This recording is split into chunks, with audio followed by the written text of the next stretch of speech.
Hey guys, this is Coach Jay. Work for Pro Impact Recruiting based in Jacksonville, Florida. We primarily service the state of Florida as well as the state of Georgia and the top recruits in those states.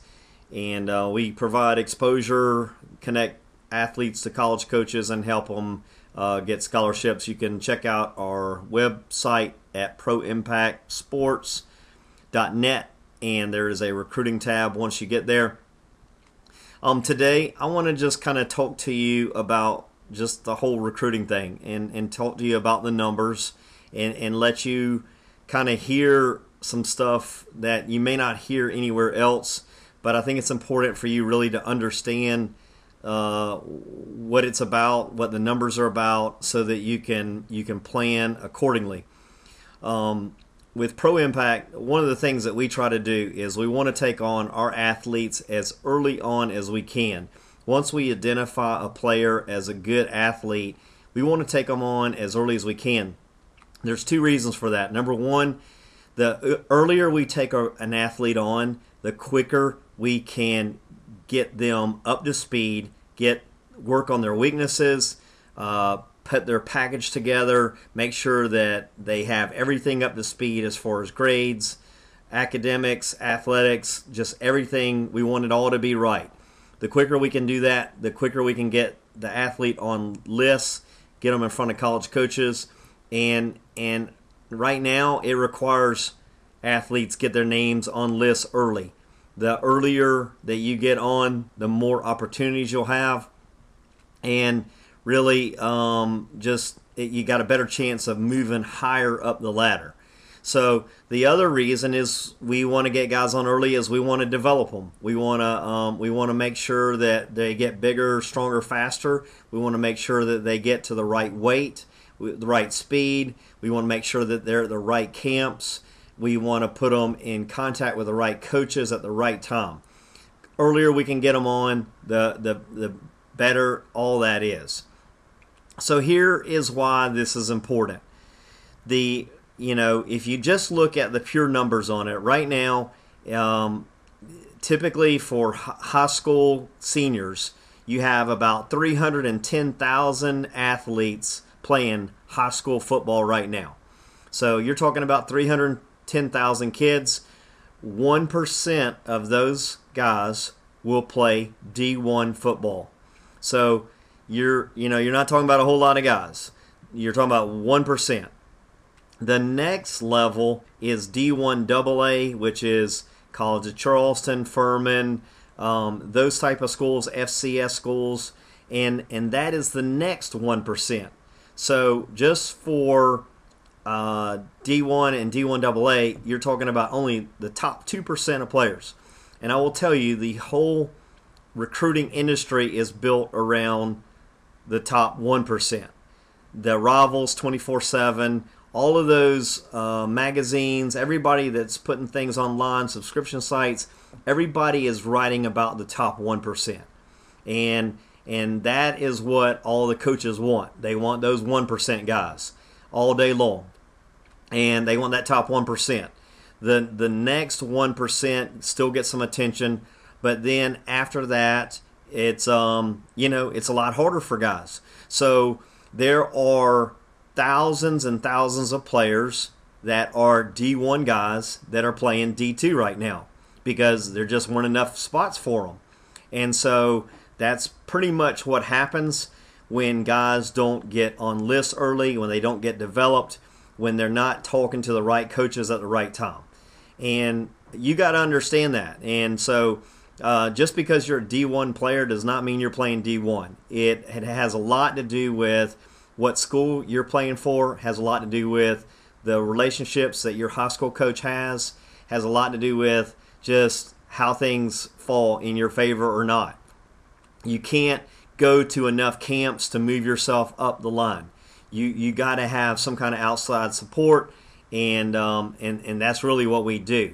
So I think the one thing that a lot of people do not understand is when they think about college football, they're thinking that the majority of these guys are getting full scholarships and they're getting all their expenses paid for, and that is totally false.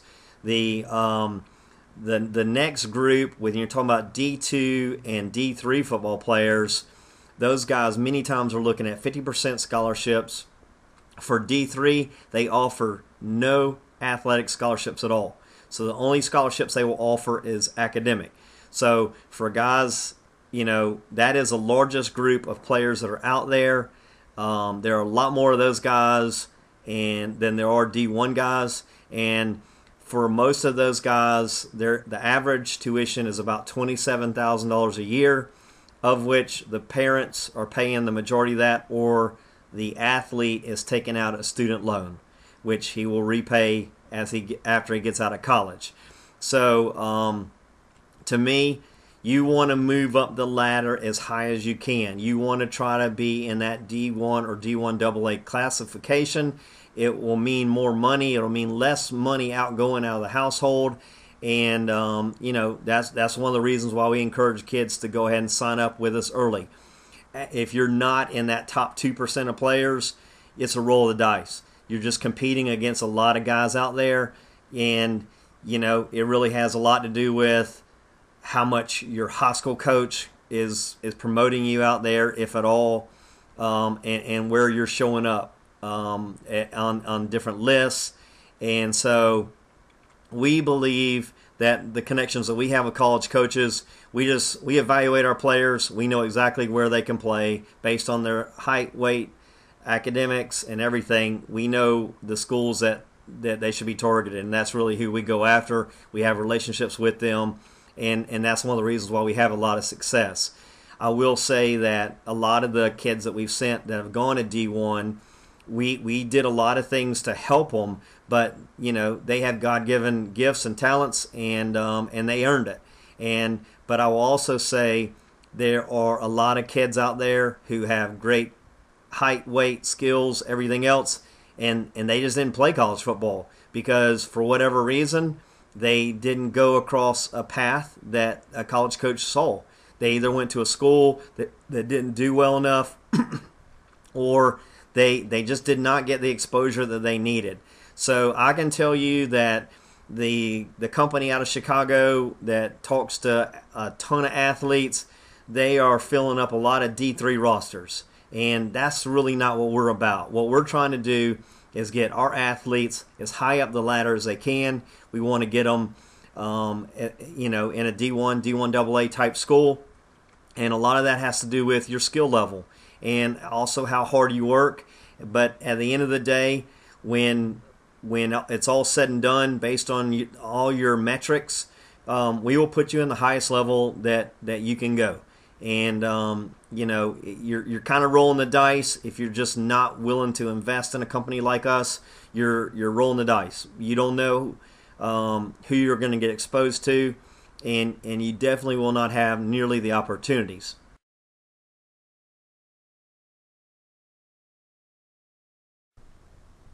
It's important to understand that for a lot of high school players, the deck is stacked against them. The reason the deck is stacked against them is the top programs, they want to get the best players out of the country. And typically the best players out of the country come from the same schools year in and year out. These are the schools that go to the playoffs every single year and win the championships back to back.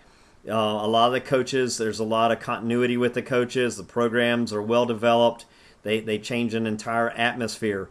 The coaches like those guys. They're used to winning. They have a winning mentality. They don't give up.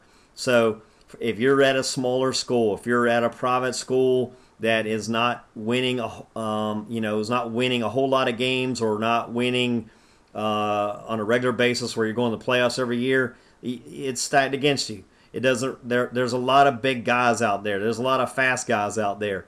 They want to get the guys at the best programs. So you need every advantage that you can get, and we feel like we give that to our guys.